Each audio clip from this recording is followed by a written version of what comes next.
Religion is the chief instrument for the establishment of order in the world and of tranquility amongst its peoples. Baha'u'llah. God's purpose in sending his prophets onto men is twofold. The first is to liberate the children of men from the darkness of ignorance and guide them to the light of true understanding. The second is to ensure the peace and tranquility of mankind and provide all the means by which they can be established. Baha'u'llah. Thank you. So today we're happy to have Mr. Jason Hiner, and he'll be talking about whether religion is the problem or the solution to heal the world.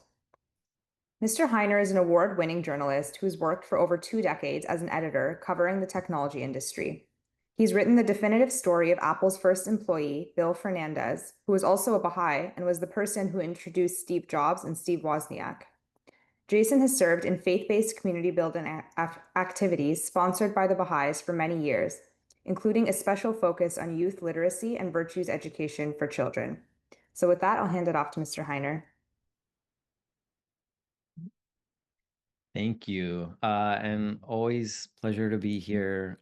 The team here at Bahá'í Faith Modern Perspectives does such a wonderful job bringing together so many diverse perspectives, so much wisdom, and always thankful for the opportunity to be here. And if you're not aware, make sure you check out the YouTube channel, Bahá'í Faith Modern Perspectives, which has all of the past talks as well. So with that, thank you so much to everyone for being here. It's a pleasure to be in community here on Zoom today. For those who are live and for those who are watching this afterwards, thank you so much for your time as we explore a topic which is very timely and also one that people have been talking about for almost all time since there has been religion in the world. There's been this question of, is religion the problem or is it the solution?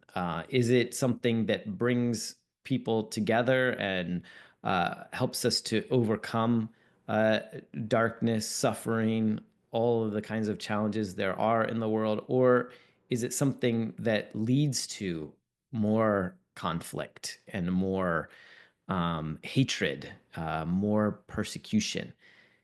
And so what do we really think and know and understand about religion and its purpose and whether it has anything to offer us personally as well as humanity as a whole and the peoples and communities that we belong to? So this question is one that we're going to tackle today. We're going to dive in and see what we think about this idea. And I'm looking forward to hearing perspectives from folks who are watching today, as well as, the folks who are watching this afterwards. Use the comments in YouTube to share your perspective on this issue as well. Like what we can know about this topic and what we can learn, we can learn together and learn from one another. And so, yeah, looking forward to this being a conversation as well as a presentation. So with that, I'm going to share screen and I have some slides that we'll use today to help guide us as we explore the topic. Maybe folks can give me a thumbs up on screen if they or in Zoom if they see the slides. Okay, thank you. Very good. So this topic is never far from the minds of any of those who care about peace, who care about the good of humanity, and who care about religion. And it's very timely today as ever. There are religious conflicts in motion today, just as there have been for time that beyond recorded time. And so we want to explore this idea in the light of the Baha'i teachings. So the Baha'i Faith, for those who aren't familiar, the Baha'i Faith is the youngest of the world religions. It's been around since the mid 1800s, the mid 19th century. It's the second most widespread religion in the world, essentially established in every country in the world. There are two religions that are essentially established in every country, island, territory in the world. That's Christianity and Baha'i. This on the right is the Baha'i House of Worship in Chicago, Illinois. There are now Baha'i houses of worship on all continents. Baha'i houses of worship being built in new places every year. There are multiple ones being built, national houses of worship, local houses of worship in multiple countries around the world as we speak. And then ultimately, the Baha'i Faith is based on the teachings of Baha'u'llah. Baha'u'llah means the glory of God. Baha'u'llah was the founder of the Baha'i Faith, was a spiritual teacher who, from the Baha'i perspective, represents the renewal of the spiritual teachings that have animated all of the great religions of the world and are the latest manifestation of God sharing his will, sharing his teachings, sharing his goodness with the world. And we'll look at a quote here about who Baha'u'llah is that's really applicable to the topic we're going to explore today. So the only Christian that we know, since we're in the US, or I'm coming to you from the US, I know that this video and our folks on Zoom are from many countries around the world.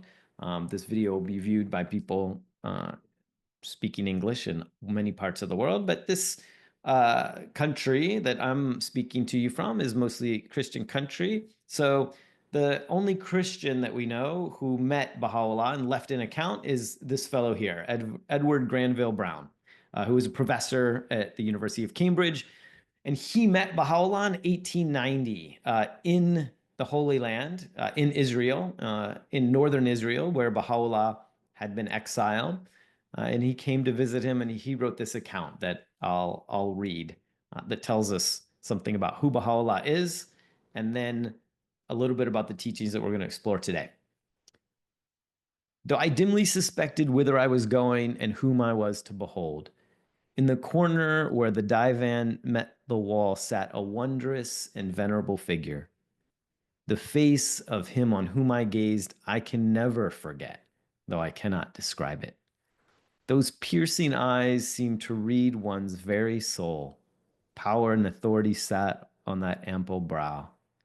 No need to ask in whose presence I stood as I bowed myself before one who is the object of a devotion and love which kings might envy and emperors sigh for in vain.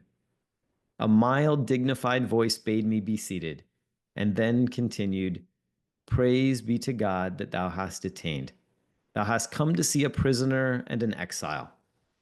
We desire but the good of the world and the happiness of the nations.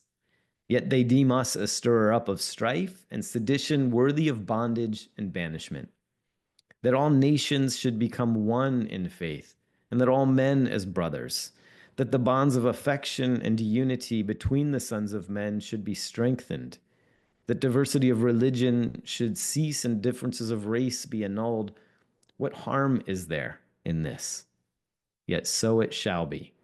These fruitless strifes, these ruinous wars shall pass away, and the most great peace shall come.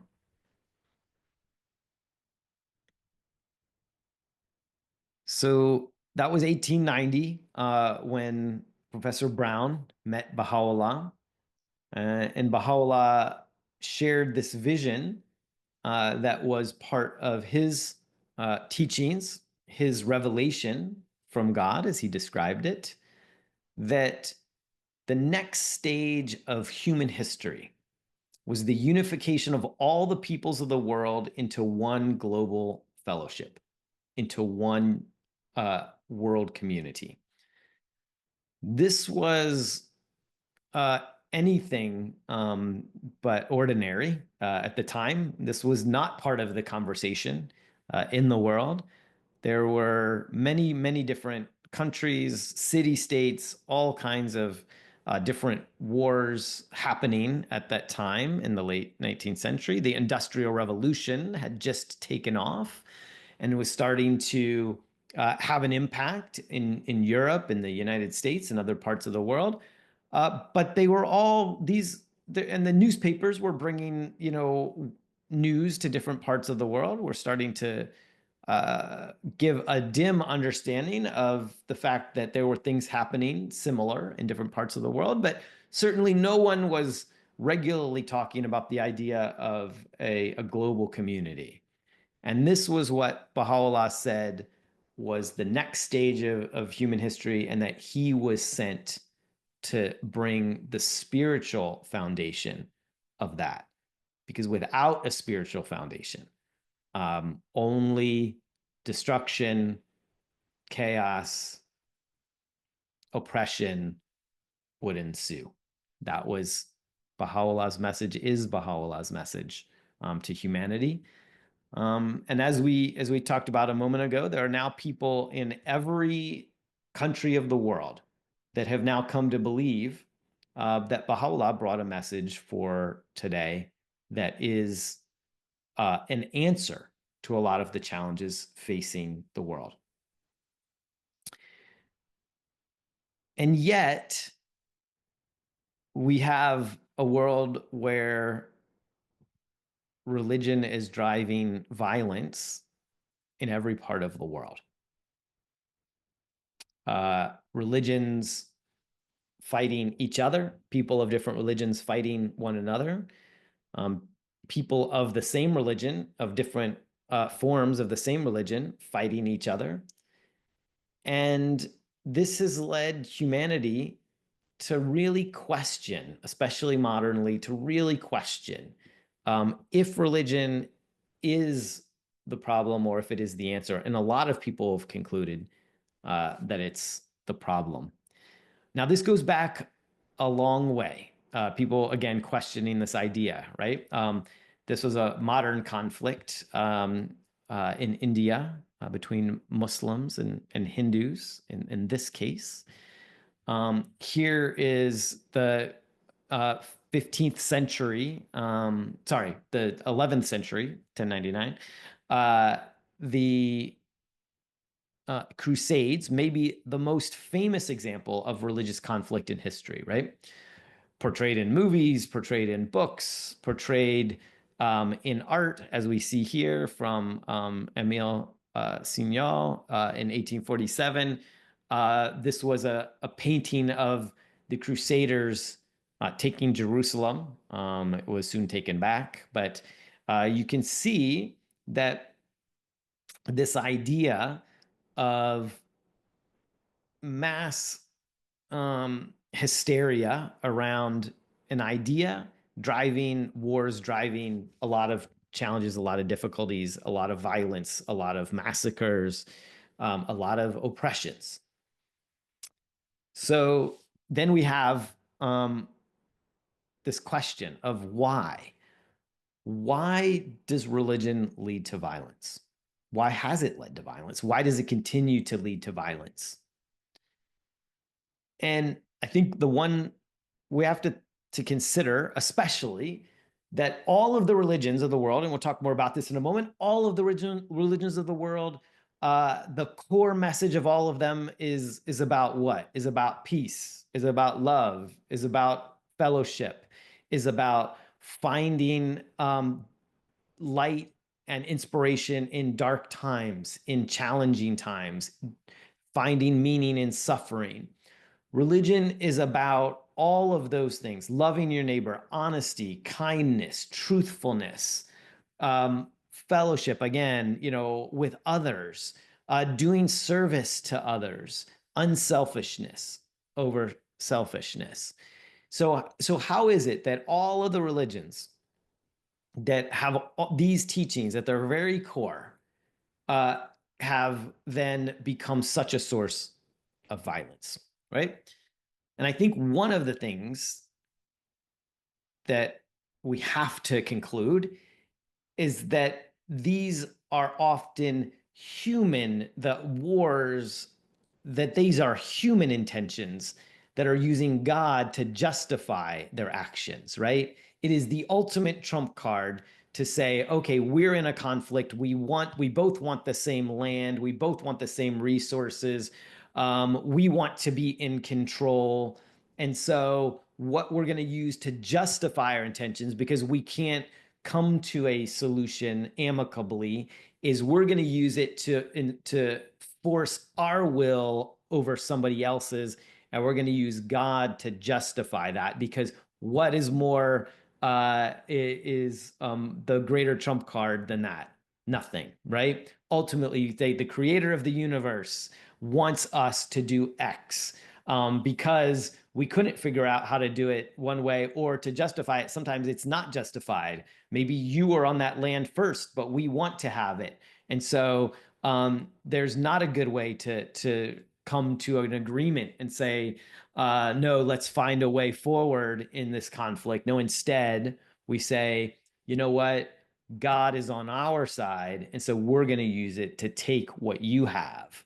And those are human realities. Those are not religious realities. Those are not divine realities. Now, people will find ways to take one aspect of their religious teachings and use it as a way to try to, victimize others, right? But again, these are human intentions, and you can have 10 teachings that talk about peace, and you have one that talks about defending yourself, and then instead you use that one that's talking about defending yourself from oppression, to use that as a way to convince others that, oh no, we're justified. We're going to go and take what somebody else has, often in the name of defense, right? Now, I am painting a broad brush here. Like, let's, to be clear, these are often nuanced conversations. There are what seem like justifiable ways of defending yourself. Calling the challenge is when you call that a way to do it because God told you to do it, or because you believe God is on your side. That's where we run into all kinds of trouble. So I'm going to read a quote now from Abdul Baha. Abdul Baha is the son of Baha'u'llah, the founder of the Bahá'í Faith. Abdul Baha lived in the late 19th century and early 20th century. He was the center of the community, the head of the community for Baha'is after Baha'u'llah's passing in 1892. And Abdul Baha traveled to Europe and America in 1911, 1912, 1913. And in Paris, when there were lots of wars going on at the time, including religious motivated conflicts of various kinds, this is what Abdul Baha shared in Paris. Religion should unite all hearts and cause wars and disputes to vanish from the face of the earth, give birth to spirituality, and bring life and light to each heart. If religion becomes a cause of dislike, hatred, and division, it is better to be without it. And to withdraw from such a religion would be a truly religious act. For it is clear that the purpose of a remedy is to cure, but if the remedy should only aggravate the complaint, it had better be left alone. Any religion which is not a cause of love and unity is no religion. All the holy prophets were as doctors to the soul. They gave prescriptions for the healing of mankind. Thus, any remedy that causes disease does not come from the great and supreme physician. So what's Abdul Baha saying here? He's saying that religion, the source of religion, is to bring peace, to cause wars and disputes to vanish, to give birth to spirituality, to bring life and light to each heart. If religion is becoming a cause of division and hatred, he says, it is better to be without it. and to withdraw from such a religion would be a truly religious act. So this is a powerful refutation of the things that have led to religion being used as a justification for war and oppression and conflict. And so this was a talk given in 1911 in Paris from Abdu'l-Baha. And what we see is what he says here: to withdraw from such a religion would be a truly religious act. And what have we seen over the past 100 years, and especially accelerated over the recent decades, is people are turning away from religion. And many of them look at what they see as hypocrisy and this form of religion that is more about selfishness and selfish motives than it is about the true teachings of religion. So just a few statistics. These are, again, these are based in the US. That's where I'm based. But, in the 1940s, 80% of Americans said that they belonged to a religious community. Today, it's 45%. And really, it's only been in the last decade that it dipped below 50%, but it continues to accelerate downward even today. 32% of Americans say they worship once a week at a house of worship. So about a third, again, drastically downward from a few decades ago. The National Council of Churches in the US estimates that 100,000 churches will be closed over the coming years. That's an estimated of 1/4 of all the churches in operation. Many of them are so underwater financially that there is a real epidemic of church closings that are happening, and the buildings are being, sold and reused for other purposes. I think many of us have likely seen this in our own communities, that there are these buildings that had been used as houses of worship, as churches, that are no longer being used. In some cases, some being reused, turned into even, bars and nightclubs and other things, which is sometimes a little bit of a strange juxtaposition. Half of churches today in the US are baptizing less than one person a month. So a lot of the challenge that this is framed as is that fewer people in younger generations are going to church, right? That's the narrative. It's like, this is all about, it's just younger people that are turning away. However, let's take a look at another statistic. This is Gallup. Gallup does a poll every year. I've been doing it since the 1940s on religious affiliation and religious activity in the US. Gallup is for those who aren't aware, is a non-religiously aligned. It's a secular organization that does polling in the United States. So, but what you see here, look at this, right? So the top line, that dotted red line, is the one that maybe you would expect, right? Younger people. So this is the change in people in the US that now say that they have no religious affiliation. So we see that in the past 15 years, really this data goes through 2020, it has continued to accelerate. But what we see is, the number of millennials in this case, it was 22% in 2008, 2010 era. By 2018, 2020 era, it was 31%. So it is the most dramatic decline. But look at this. Every other generation, Gen X, from, over this 20-year period, from 11% to 20%. Baby boomers, 7% to 13% consider themselves non-affiliate.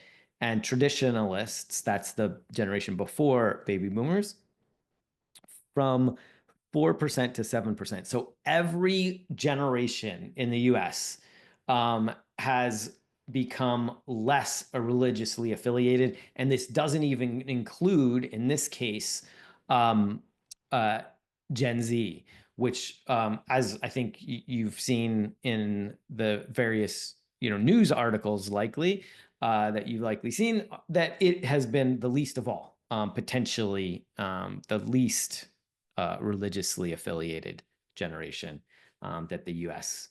Has ever seen.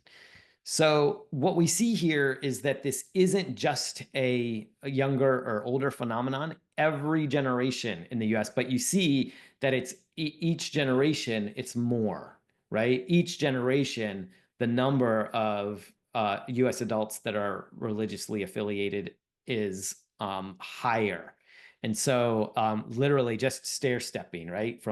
And it was the same in 2000, and it's the same in 2020. But the numbers are much, much larger. So this idea of people, again, if we go to this idea, if a religion becomes a cause of dislike, hatred, and division, it were better to be without it. And to withdraw from such a religion will be a truly religious act. What we see is people are indeed tuning out from religion. Now, is that a good thing? That's debatable, right? There is the concept of throwing the baby out with the bathwater. There are good things that come from religion. And so we have this challenge of, what does that mean? What do we lose if people are losing their sense of religion? What are the good things that religion has to offer? So that's what we want to explore a little bit, as well.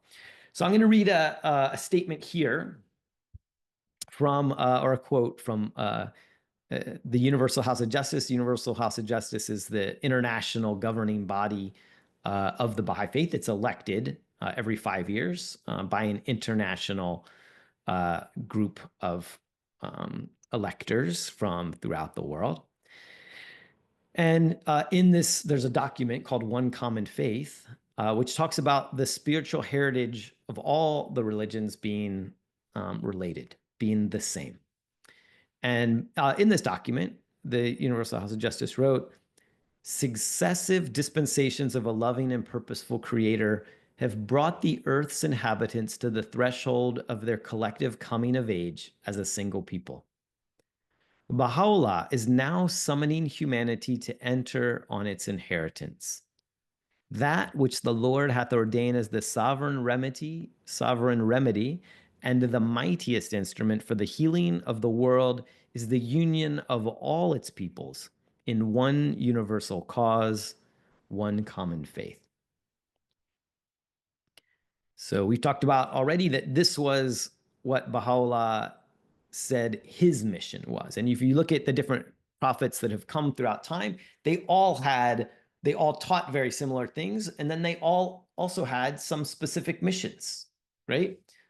In Muhammad's case, it was uniting a warring set of tribes, 30 different tribes that were warring with each other. And then two empires, giant empires that were warring with each other. And he brought this concept of a nation. What could a nation look like where not everybody was alike, but could be part of a larger group? Jesus brought this message. The message is very similar spiritually, but he brought this specific message that was about, faith is not just about following a set of laws or a set of prescriptions, that it was about what is in your heart and your love and kindness and trust and joy that you can bring to others. It was about not just the salvation of all people, but for the salvation of each soul and their intentions, their faith, their joy, their relationship with God, one-to-one. So Baha'u'llah's mission was really about this concept of the next stage of human history is the unification of all the people of the world into, as stated here, one universal cause, one common faith. That doesn't mean everybody's alike. That's important. We'll see that in some other teachings. But it means that we have a higher sense of our unity, of our humanity. All right, so let's talk about this concept a little bit. About the spiritual teachings of all the religions are very similar. So here we have the golden rule. The golden rule, of course, in many schools throughout the world. We learn it in kindergarten or first grade, right? Like, treat others as you would like to be treated. When the way you act toward another person should reflect the way that you would want to be treated. And in some cases, even treat them better.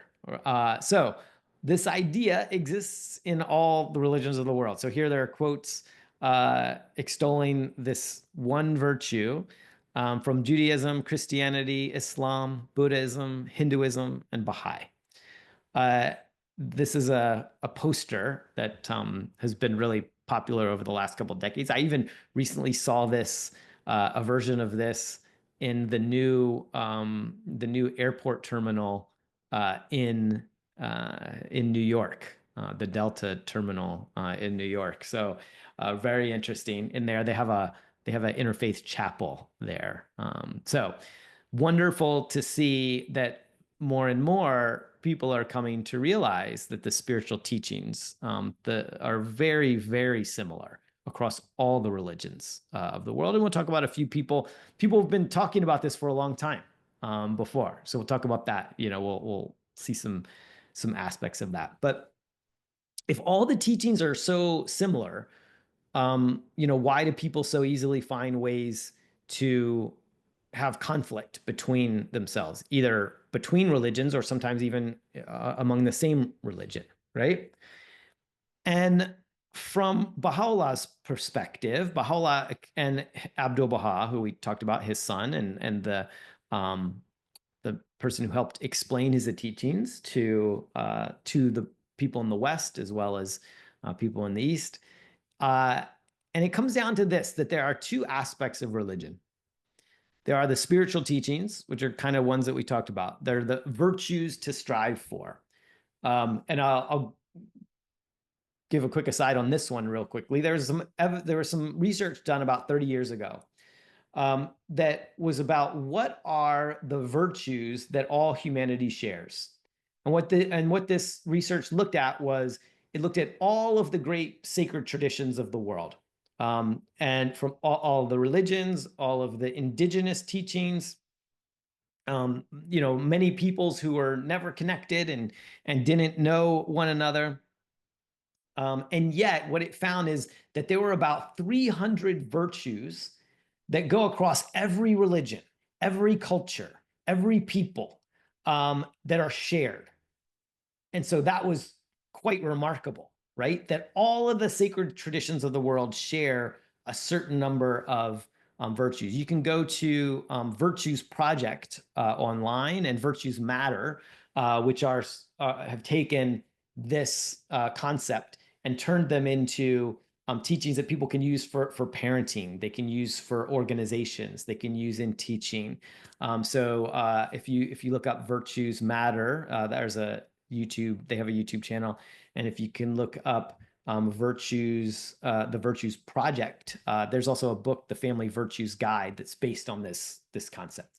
So anyway, spiritual teachings, virtues to strive for. All religions have this very similar set of beliefs of what are the virtues to strive for: honesty, trustworthiness, selflessness, unselfishness, kindness, perseverance, all of these kinds of things. And then, of course, the spiritual teachings talk about how to treat others, how to overcome difficulties, strength for growing, right? Every human being is a growth engine, is continuing to grow. To grow is to be alive. To no longer grow, what happens in nature, right? If we're growing something in our yard, a tree or a plant or a bush, or if it's not growing, right, then it's typically dying. Inspiration for change. Sometimes human beings find it hard to change, find it hard to grow. Religion often is full of inspiration for how you can change, how you can get the inspiration, the motivation you need to change. And then one of the things that almost all of the religions have in common is, how do we find meaning in suffering? It's one of the biggest questions about religion and about God. It's called, there's a very famous, very complex term for it called, theophany, which is basically, how could there be a God? How could there be good and that's good and just, and there be suffering in the world? How can bad things happen to good people? And religion, the spiritual teachings of religion are really about this idea and this concept. That's a whole topic unto itself. But so those things are the things that are similar and eternal and unchanged, essentially, in all the religions, all the sacred traditions of the world. But what are the things that change, right? Those are the social teachings that are often tied to the time and the place that they are where the religion begins. So these social teachings are also connected to each of the sacred traditions of the world, but they differ, right? So patterns of worship, what times do you pray? What forms of prayer do you engage in? What are the places and ways to gather as a community? How to dress, what to eat, ways to organize the community, institution that manage the affairs of the community. These things are often different and sometimes very different across the different religions, right? But these things are not what make the religion what it is, but they are the things that people often identify with the most, right? Because they're the things you do every day. They're the ways that you operate, the ways that you try to be faithful, the ways that you try to fulfill the teachings of your religion. You go to a certain building, you have certain leaders you respect, you have forms of prayer and worship and certain rites and rituals and those kinds of things. But those are the things that differ. So the spiritual teachings are almost all the same, but the social teachings are almost all different. And what Baha'u'llah, the founder of the Bahá'í Faith, says in trying to bring together the reconciliation of all the people is to say, look, think about these things. These things are related to the people that they came to. They're related to the time and the place, and they were important in those contexts, but they are not eternal, not like the spiritual teaching. That's why, when Jesus came, what did he do? A number of things that were the most sacred forms of worship to the Israelites at the time. What were they? The Sabbath, right? The Sabbath was like the most sacred thing. And Jesus healed people on the Sabbath. He would often teach on the Sabbath. He would do things that they considered irreverent, even worthy of punishment, and all of these things, even though essentially he was doing good, right? And what did Jesus say? He said, the Sabbath was made for man, not man for the Sabbath, right? That spiritual teachings, he was obeying the spiritual teaching. The spiritual teachings were more important than the social teachings. All right. Here is, again, from Abdu'l-Baha when he was in Paris. Abdu'l-Baha said similarly, we should therefore detach ourselves from the external forms and practices of religion. We must realize that these forms and practices, however beautiful, are but garments clothing the warm heart and the living limbs of divine truth. We must abandon the prejudices of tradition if we would succeed in finding the truth at the core of all religions. So these social teachings, right, as beautiful as they are, now Abdu'l-Baha in his talk in Paris admitted they are beautiful, right? They're things that bring out, inspiration and warm feelings for us, but they're not as important as the spiritual teachings. And if they get in the way of us finding the truth at the core of all religions, then they have missed their purpose. Again, why Jesus said the Sabbath was made for man, not man for the Sabbath, right? Those teachings are, those social teachings are ways to help people put into practice the spiritual teachings. But if all we have left are the practices and the forms and the rituals, and we don't remember what the whole purpose was, then we've lost the narrative. And that's one of the biggest challenges in the world today. People have been talking about this for a long time. So here I'm quoting a source from 1790, right? This is before the Bahá'í Faith began. This is Ben Franklin, considered one of the founders of America, in the 1790 letter to Ezra Stiles, who was the president of Yale at the time. Here's what Ben Franklin said. "Here is my creed. I believe in one God, creator of the universe. The most acceptable service we render to him is doing good to his other children. That the soul of man is immortal and will be treated with justice in another life, respecting its conduct in this. These I take to be the fundamental principles of all sound religion, and I regard them as you do in whatever sect I meet with them." So this idea of finding the things that are at the heart of all religions and seeing them, and that it's really the conduct, any of those rituals, any of those outer forms are about helping you to do these things. This idea has been around for a long time. Let's go back maybe even a little earlier.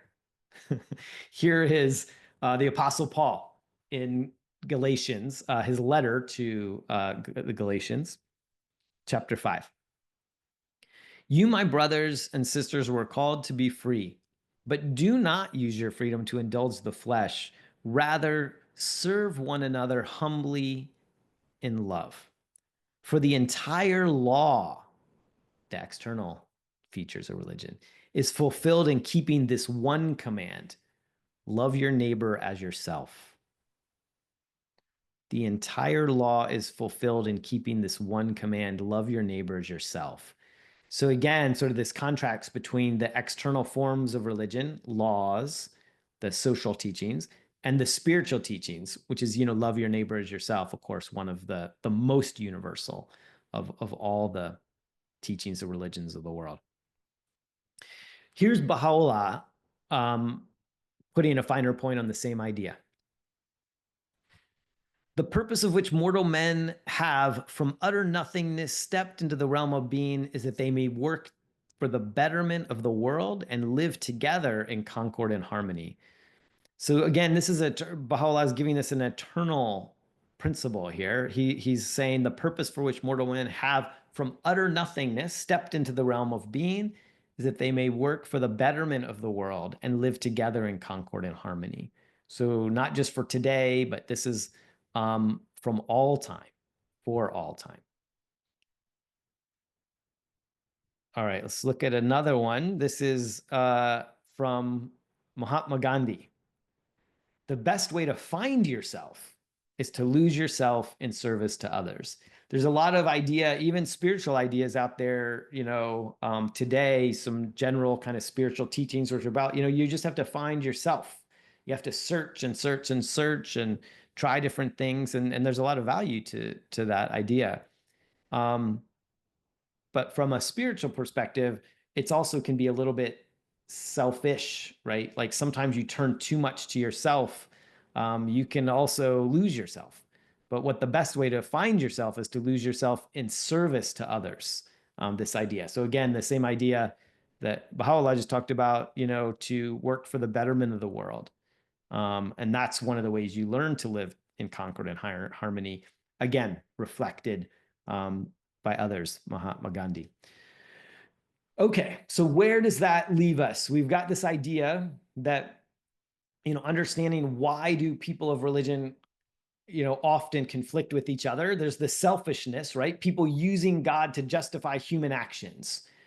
There is that very clearly. We've seen that throughout history. Then we have this other concept that, one of the things that unite all the religions are these spiritual teachings, and one of that separates some of these sort of temporal, social laws, and other teachings that are the outward forms of religion that are help you to learn how to practice the spiritual teachings. But sometimes people get so attached to the outer things that leads to conflict. Then people see the differences. That's where people see the differences in religion. They're like, oh, we do this thing, you do that thing, but we believe we're right. So if we're right, you must be wrong.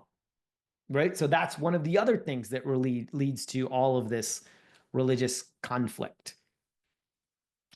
And we talked about the fact that Baha'u'llah said that his mission was because again, this whole concept, as I shared at the beginning, is from a Baha'i perspective. All of this conversation today, presentation, is from a Baha'i perspective. Baha'u'llah said that what we need is we all need to see ourselves as something related, something connected, because we are at the core that we are all part of a single humanity, a single people, with a single God, a single source of truth, whatever name people call him by, and even and I say him, but God is exalted above gender or any names that we call God or give to God, or even people think about God in different ways. And Baha'u'llah said that we often need to think about not seeing the way we think about it as the right way,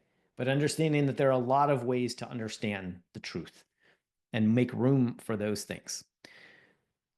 And then Baha'u'llah said one other thing that's really related to this idea of the connectedness between the different religions. And that's that there really is ultimately one cause of God, is what he called one essentially religion. The religion is essentially tied to these same ideas, and that there is that God, manifested himself to different peoples at different times in different ages. That's why there is this unity of spiritual message. And that's why there also is the differences of practice that were related to the time and place that they were revealed. And so Baha'u'llah says that there has been this long spiritual history, this shared legacy, shared spiritual legacy. And it wasn't until the last several hundred years that people even became aware of all the different peoples that there were in the world, and all of the connections that we had, and all the similarities that we had. Like I said, it's only 30 years ago that we had this research about the virtues, and the fact that they are essentially 300 virtues that are shared by all the sacred traditions and cultures of the world. Pretty remarkable. So this is the spiritual legacy of humankind. And Baha'u'llah says this is the changeless faith of God. The spiritual teachings, again, speaking to, this is the changeless faith of God, eternal in the past, eternal in the future. Let him that seeketh attain it. So that last part is also a nod to free will, right? That each person has the opportunity, responsibility, capability of seeking it for themselves. It is everywhere. It's in every sacred tradition. It's in every part of the world. This changeless faith of God that has been eternal in the past and will continue to be eternal in the future. A lot of the religions really try to find some of the most exclusive things in their religion and find that as a way of saying, like, this is the last one. You don't need to know anything about any other religions. We're the one. You don't need to know anything else. And Baha'u'llah says that's a misinterpretation. It's never been the case. It never will be the case. He said that, he was here. He brought a message for this time, this era, that there will be other messengers that come in the future, and that it's the people and often the leaders, right, who want to justify their own position and their own exclusiveness, who really seize on these exclusive verses, because there are exclusive verses and there are meanings to them, and many times very beautiful meanings that have important truths in them. But they also will take those at the exclusion of all of the larger inclusive messages that are in all religions. So Baha'u'llah says, this is the changeless faith of God, eternal in the past, eternal in the future. Let him that seeketh it attain it. Here's a quote from an Indian humanitarian, Amma. Religions are like rivers, originating from different places, but all flowing to the same ocean of God. Again, the same idea. Here's Abdul Baha talking about it. This may be, if you don't remember anything else from this presentation, I hope that you take away this one. And I hope you remember this one, because this is probably the one that's the heart of what we can each do in our life, in our, making our way through the world that can have an impact on this topic. And here it is. The fact that we imagine ourselves to be right and everybody else wrong is the greatest of all obstacles in the path of unity. And unity is necessary if we would reach truth, for truth is one. Seek the truth shall make you free. So shall we see the truth in all religions, for truth is in all, and truth is one.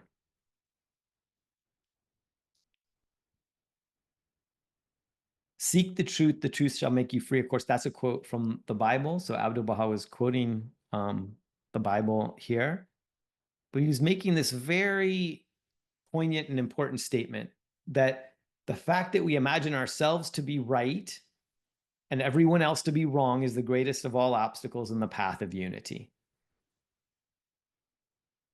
This is often the problem in religion, right? We see ourselves, religion often has this vision of sort of being a closed circle. And what we see is everybody who's in our circle is okay. And everybody who's outside of our circle is like less okay. There are different variations of it, but that is the biggest challenge. I had a professor in college, was not a Baha'i, but this was a class on poetry, modern American poets. And one of the poets that we were studying was a man named Robert Hayden. And Robert Hayden was the first African-American poet laureate of the United States in the 1970s. And as we were about to learn about Robert Hayden, the professor said to us, and there's like about 15 of us sitting in a circle in a classroom. And he says, there's something you have to know first before we study Hayden. And that's this. Hayden was a Baha'i. And while the rest of the world sees this idea that, their arms are closed, and if you are inside the circle, just this idea I just explained is where I got it from. If you're inside the circle, you're okay. And if you're outside the circle, you're not okay. He said Hayden was a Baha'i, and in the Baha'i faith, instead, the arms are open. And the idea is that God wants everyone, and everyone is okay, and everyone has been had the opportunity to understand and see the truth, and has that for themselves. So it's a beautiful explanation that this poetry professor gave. He was not a Baha'i, but that was his conclusion about the Baha'i faith. And that's very much represented in this quote here. And all of us really need to think about this. What can we learn from others? How can we believe that we are the only ones that has the truth? If we really believe that God is all loving, just, fair, honest, the truth is what will make you free. How could we believe that God would limit the truth to one group of people? It doesn't make much sense, right? So this is one of the key ideas. A few others that have come to this same conclusion. Here's Oprah Winfrey. There is not just one way. There are many paths leading to what you call God. And then there's this concept of people of different faiths working together, learning from one another. Like, if we're going to be in a world, and we believe that we're in a world where, God has brought truth to all the peoples of the world, then this is what Abdul Baha says: love ye all religions and all races with a love that is true and sincere, and show that love through deeds. So we can't just, it's not enough just to say it, right? We have to show it. We have to show how we're open to others, how we're willing to learn from others, be curious, understand their point of view, those kinds of things. All right. One more quote, and then we'll talk about some practical aspects of this idea of, like, how could religion heal the world? Because we know there's a lot of problems and challenges in the world. All right, one more.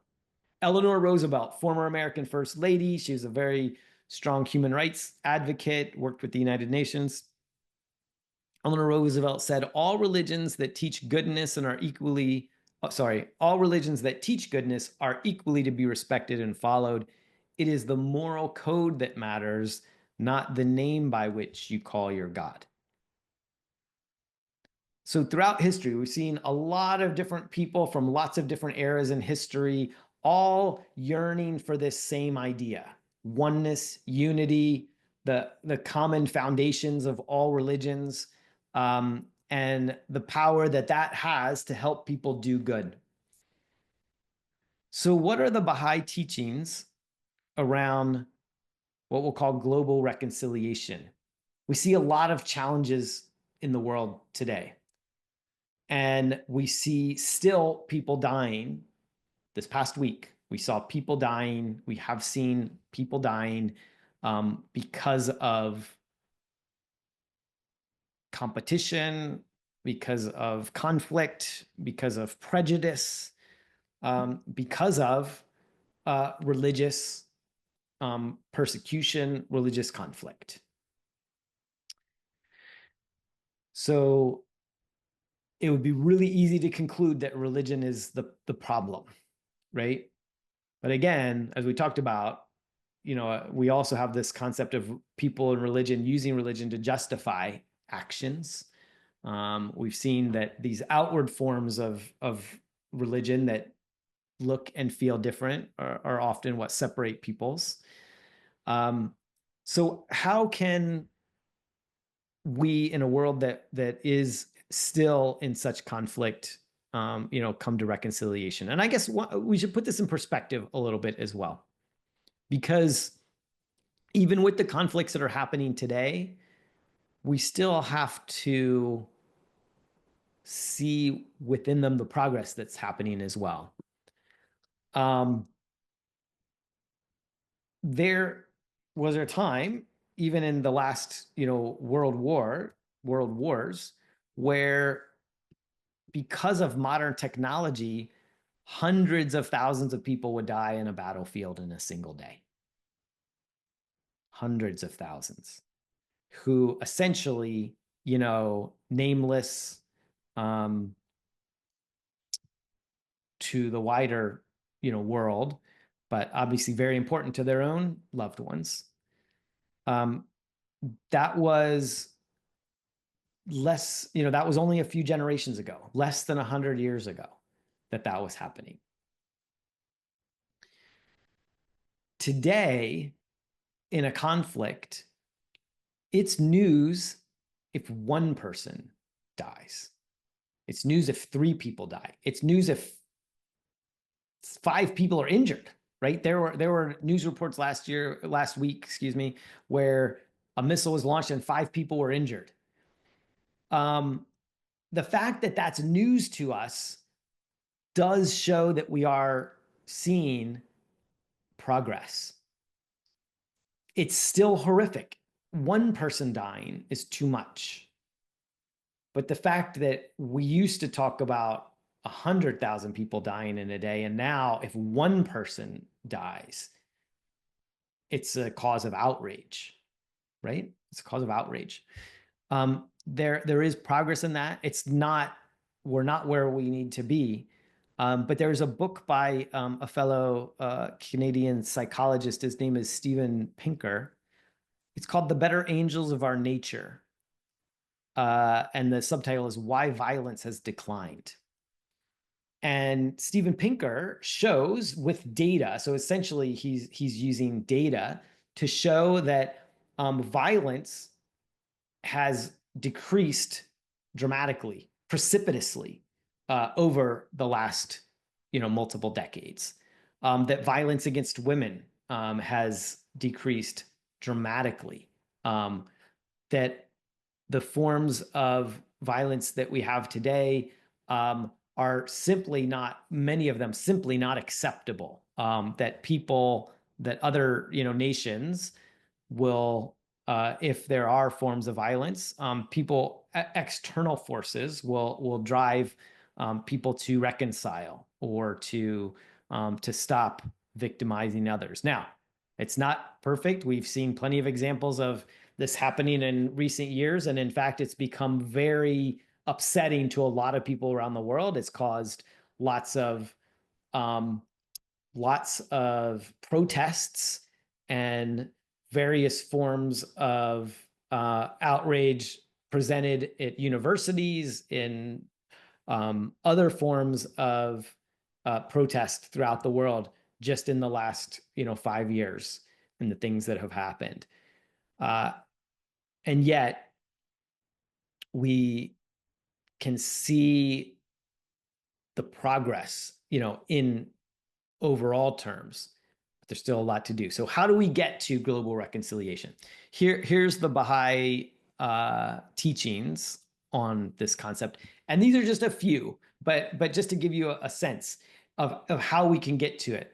One, we need to think of the oneness of humanity as our highest form of loyalty. That doesn't mean we shouldn't be loyal and have pride in our country, our ethnicity, our other forms of community that we're involved in, religious community and others. Like, it's good to have those things, right? Those are concentric circles shaping our identities in many a way. But we should think of our highest identity, our highest form of identity, as being a human being, and our highest loyalty to be to the whole human race. And that is what holds in check the various forms of exploitation, of prejudice, of other forms of negative and violent activity toward others, because we can't justify it, right? If we all ultimately see ourselves as part of one humanity. The elimination of all forms of prejudice. So really, this comes down to education. And one of the other principles, it's not on this list, but it is one of them, is universal education. If you are educated about peoples of the world, it's very difficult to be prejudiced about them. It's the best answer to prejudice. Equality of women and men. Like, there's no doubt that the fact that women have not had full rights, have not had full representation, have not been part of important conversations is one of the reasons that we have not been able to come to global reconciliation. And then some other practical things. Again, think of these as the social teachings for today. How do we take these spiritual values and bring them to the world today and let them express themselves in ways that's going to bring us to peace, to love, to justice in this period, which Baha'u'llah has called the coming of age of humankind. That's why, we've reached this next stage of human history where we're all going to be united in one global community. So that means we can need a universal auxiliary language so that people can speak with one another, a universal systems of weights and measures. And then finally, in this list, using consultation to solve problems and differences. Consultation is a form of communication in which when people come together to solve problems and differences, we think of it not to where I have to come and defend my point of view, right, to the death, but where we offer an idea, and we offer that idea in the spirit of, once I offered, it's no longer mine. It now belongs to the group to consider, is this the best idea? Let us kick the tires on it. Let us morph it, evolve it, and find a better way to let it express itself, not so that if someone tries to change it, if they sort of offer the reasons why it may not work or what the collateral damage could be from this idea, I don't have to feel like I'm defending it to the death. Like, no, put it out there. I give the idea to the group, and I try to detach from it and try to understand, what other perspectives are and how that can reconcile with that idea. So that form of communication and problem solving has a lot of power and is being learned in organizations, religious, political, governmental, companies, private organizations, all kinds of organizations around the world are using the same idea to solve problems and differences. And this is what the direction the world needs. All right. So with that, I'm gonna sort of close with a few quotes that helps to put some of these concepts into perspective, and then if we have time, we'll take some questions. First is this statement from the Universal House of Justice, again, the internationally elected governing body of the Bahá'í Faith, that Baha'u'llah has not brought into existence a new religion to stand behind the present multiplicity of sectarian organizations. Didn't come. Remember, Baha'u'llah said that this is the changeless faith of God, eternal in the past, eternal in the future. So rather, he has recast the whole conception of religion as the principal force impelling the development of consciousness. It is exemplified today in a Baha'i community that has become the inheritor of humanity's entire spiritual legacy, a legacy equally available to all the earth's peoples. So again, this is for everyone.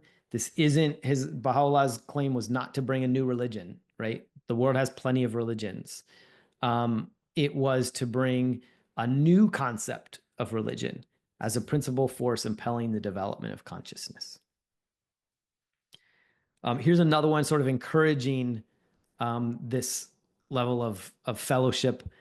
With the utmost friendliness and in a spirit of perfect fellowship, take ye counsel together and dedicate the precious days of your lives to the betterment of the world.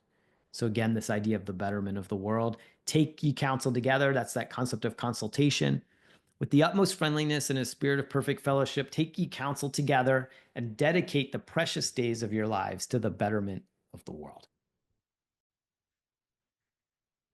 And then last, this opportunity lies before all of us to play a part in this, right? To play a part in casting this idea of what religion can do and how all the religions of the world are connected. So here, finally, a quote from a message of the Universal House of Justice from 2016. Before you, beloved friends, lies stretched out the blank scroll of the future, on which you and your spiritual descendants will inscribe fresh and lasting deeds of renunciation and heroism for the betterment of the world.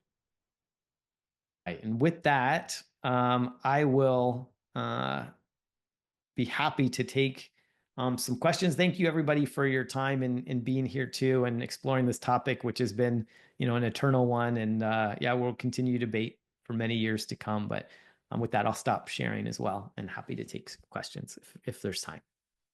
Great. Thank you so much. So we have some time for questions, and everyone can put their questions in the chat. The first question is, the Baha'i Faith teaches the oneness of religion. How do Baha'is approach sacred texts that seem contradictory or exclusive? Yeah, so the idea of this scriptures that have ideas that drive people to violence, that drive people to exclusivity, right? There are this idea of exclusivity in essentially all the religious texts, right? But there's also inclusivity. And part of it is the Baha'i concept is that we have to see them all like a sphere, right? You take a sphere and you turn it this way and you see one thing, you turn it this way, you see the other thing. And these things sometimes may seem diametrically opposed. But part of what it takes to understand texts in that way is to not focus on one at the exclusion of the others, right? You have to try to hold sometimes two contradictory ideas together, and that in some cases one idea has a moderating effect on the other, right? If you only believe, for example, Jesus said, I am the way and the truth and the light. No one comes to the Father but through me.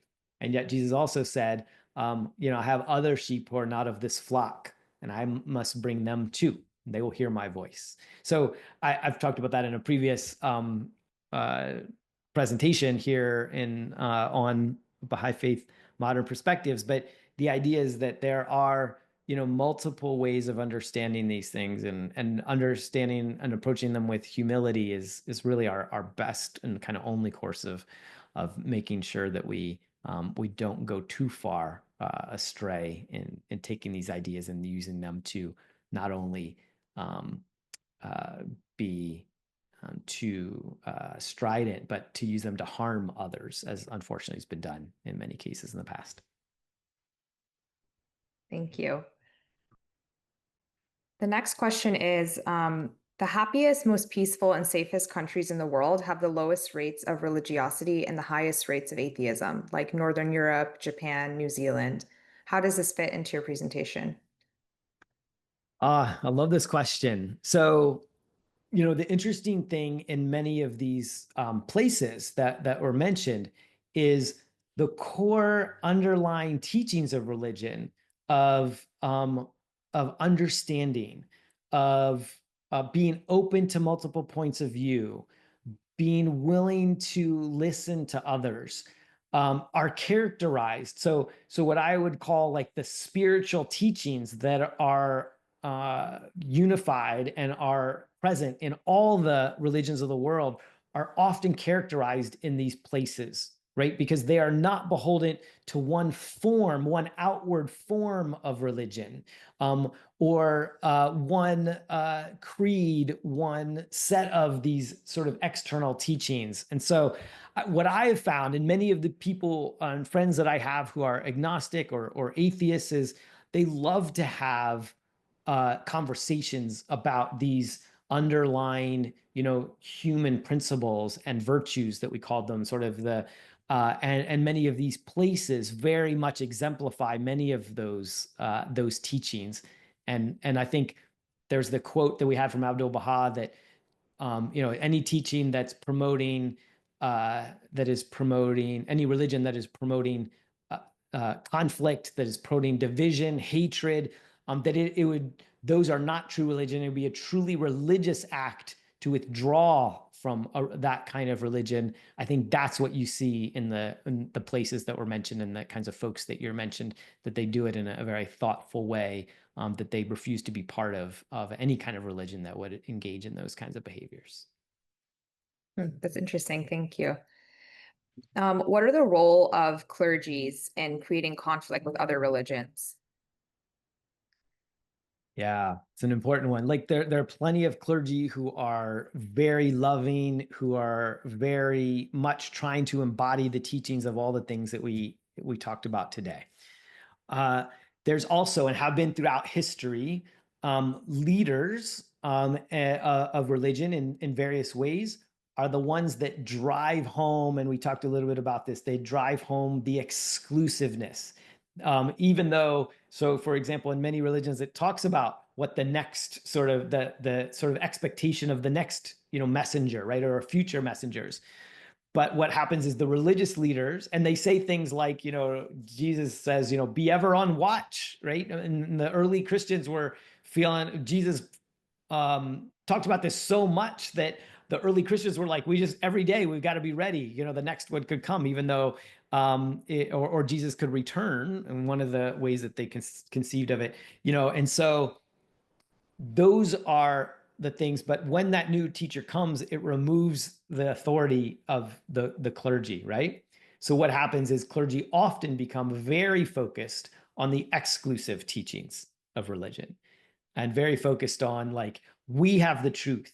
Come to us, or come to me if you're a religious leader, and get the truth. And they're not focused on this idea of like, be on the watch, be humble, be ready, that things could change, things could evolve.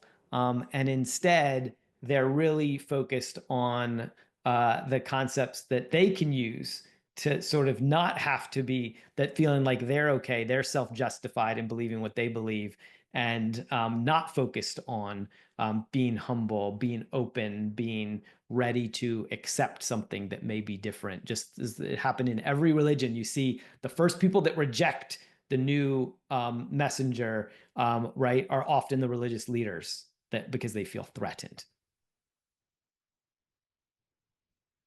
Thank you. What do you say to young people who view religion as outdated or irrelevant to modern challenges? Yeah, that ultimately try to look at and find this understanding that the spiritual teachings that underlie humanity, these shared values, that they come from religion. They come from these sort of spiritual teachings.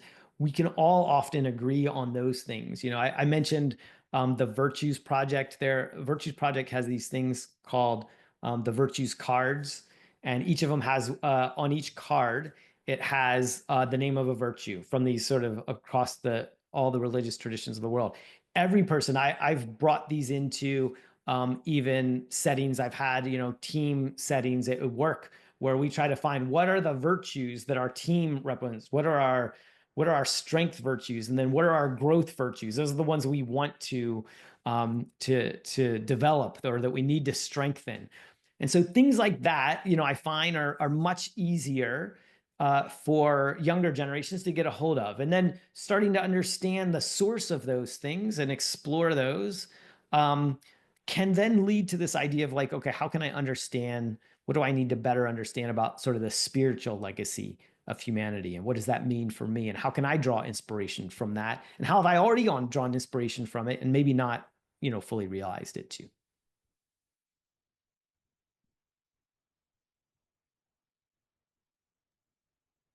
Thank you. There's a question about your article about Bill Fernandez, and how people can access that. Yeah, you know, it's interesting.